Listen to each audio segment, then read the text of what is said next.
Once you have drafted out an article, it can be difficult to achieve an objective perspective of the article's strengths and weaknesses. The writing process demands the kind of total immersion into a writing project that limits the writer's ability to see what they have written from the outside as a reader would. To obviate this predicament, writers develop different strategies of distancing themselves from a piece of writing. Some of these strategies are more helpful than others, but revision is a critical component of the writing process. A draft that has not been revised is unlikely to be taken seriously by an editor or audience if it is ever read at all, so it is necessary to experiment with different techniques and find out which ones work for you. Responding to feedback from a professor or editor. Of course, whenever you have this kind of feedback, it should be the starting point for your revision process. A good professor or editor will help you identify ways of rephrasing problematic sentences, will point out structural issues that you may have overlooked, and can draw your attention to technical errors or inconsistencies that you might have been unable to perceive originally. More importantly, the feedback from this kind of reader can help you gain a clearer perspective on the overall impact of your writing project, increasing your ability to see the big picture of what you're writing about and why. Let time elapse. The passage of time helps to break the spell of immersion that keeps a writer from being able to consider their own writing objectively. When the heat of a writing project has cooled, writers find that they are more able to regard their own writing as if they were a third-party reader, which makes it easier to identify sentences that could be worded more clearly and to perceive lapses, digressions, and redundancies. Of course, this strategy only works if you have a few days to let your draft sit in a drawer before you start revising it. Enlist a proofreading buddy.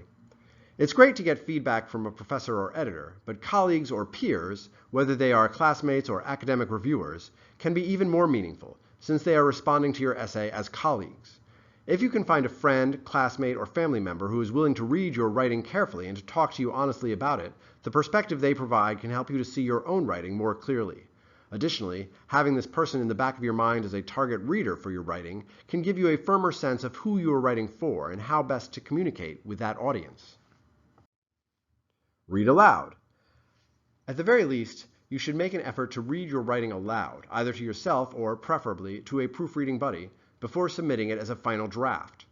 Pronouncing your own sentences aloud will allow your tongue and ear to detect errors and awkward phrasings that you may not have noticed with your eyes alone. Consider recording yourself on a voice recorder and listening back to yourself reading your essay to make sure that your writing sounds the way you intended it to sound. As you practice these techniques, pay special attention to the following questions. Does every paragraph begin with a topic sentence and end with a concluding remark? Do the paragraphs stay on topic? Are there sentences that can be eliminated without affecting the conveyance of information? If so, these sentences should either be eliminated or rephrased to clarify their significance. Can long paragraphs be broken into shorter ones? Can short paragraphs be combined into longer ones? Are all references to sources properly sandwiched? Which sentences can be rephrased to make them clearer? Is the citation style consistent and compliant with the relevant format? Finally, of course, the most important aspect of the revision process is the willingness to make changes to your draft. Sometimes these changes are relatively minor, and sometimes a revision process can result in major overhauls. In any event, the more willing you are to continue tinkering with your draft, the more opportunities you have to enhance the professionalism of your article and to increase its chances of being accepted for publication.